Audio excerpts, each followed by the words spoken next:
y'all, it's Shannon Hicks at the William F. Lehman Public Library, and I am back with another Real Talk Storytime. May 31st through June 1st, 1921 was a 3-day period in Tulsa, Oklahoma, which really nobody talked about for a long time because it was so bad. But this summer makes 100 years since that event happened. What am I talking about?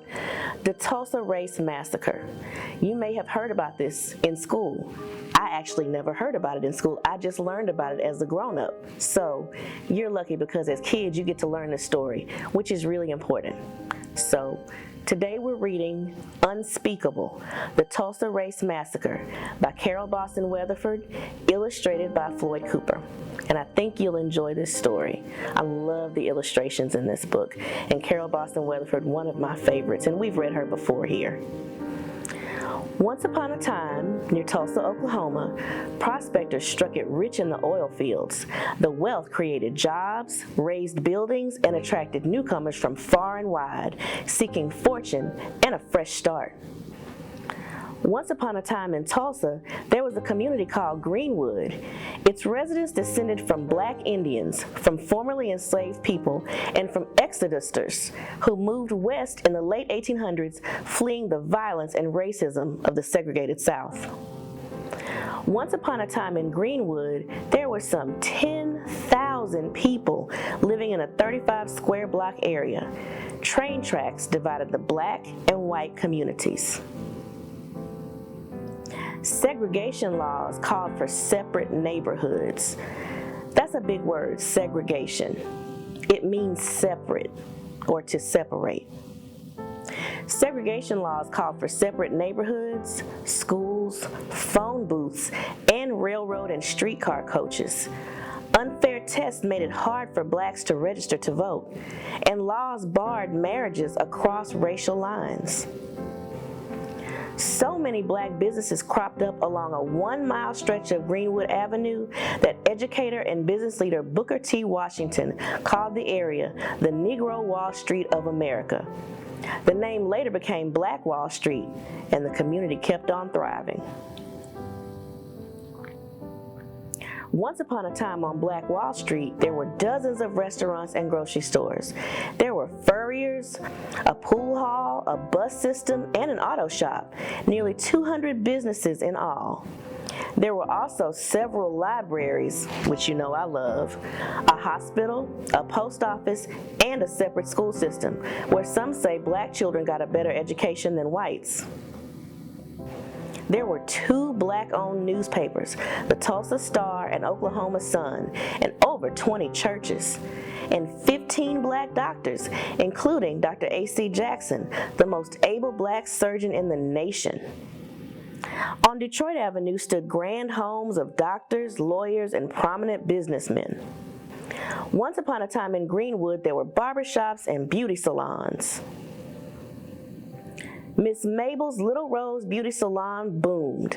On Thursdays, when maids who worked for white families got coiffed, that means they got their hair done, on their day off and strutted in style up and down Greenwood Avenue. The soda fountain at Williams Confectionery was the backdrop for scores of marriage proposals. And there was a luxurious Stratford Hotel, then the largest black-owned hotel in the nation. Black guests were welcome there even as they were barred from Tulsa's white hotels. Once upon a time in Greenwood, there were 2 movie theaters, including the 800-seat black-owned Dreamland. There were even 6 privately owned airplanes.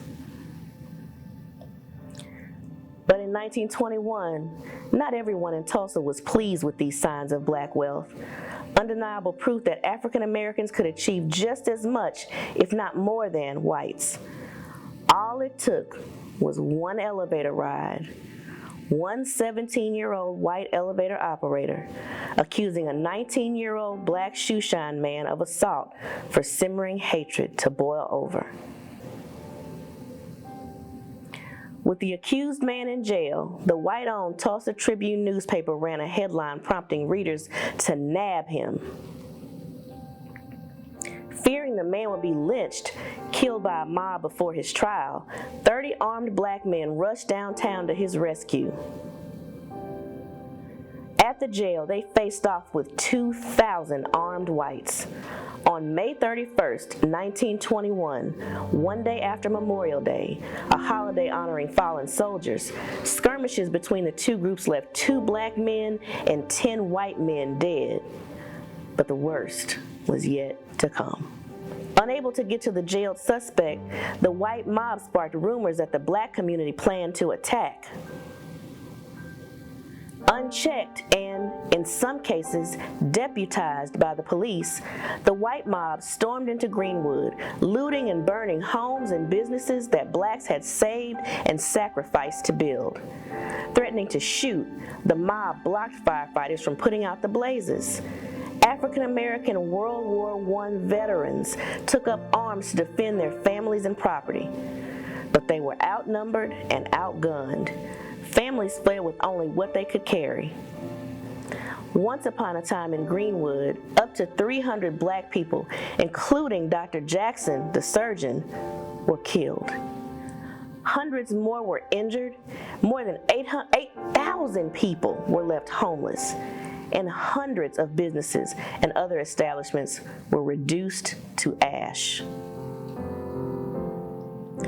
The police did nothing to protect the black community. When the National Guard arrived the next day, all that was left to do was put out fires and move thousands of black residents into camps outside of Tulsa. As their community lay in ruins, black residents had to carry passes to enter the city. In the days and weeks that followed, some black Tulsans never returned. Others stayed and rebuilt the Greenwood community only to witness its decline in the 1960s. For decades, survivors did not speak of the terror. 75 years passed before lawmakers launched an investigation to uncover the painful truth about the worst racial attack in United States history.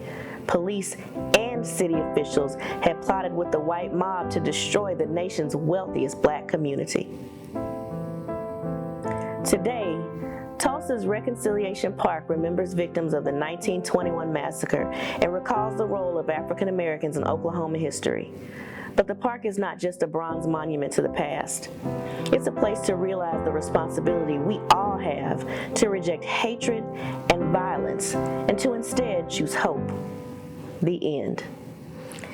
We have a really great display here in the library, and it'll be up for a while. If you want to come check out our display on the Tulsa Race Massacre, we've got a lot of great things for you to see. Also, we've got some great books in the library about it for kids, teenagers, and adults. So please come talk to us about checking those out, or you can get them on any of our databases like Hoopla or Overdrive. And I want to thank you for watching. If you like this video, please check us out on Facebook, TikTok, or our website, laymanlibrary.org. And don't forget to subscribe to the channel by hitting that button so you can see more of our great content. If you click the bell, you can get notifications for all of our upcoming videos. We'll see you next time, and as always, keep reading, keep thinking.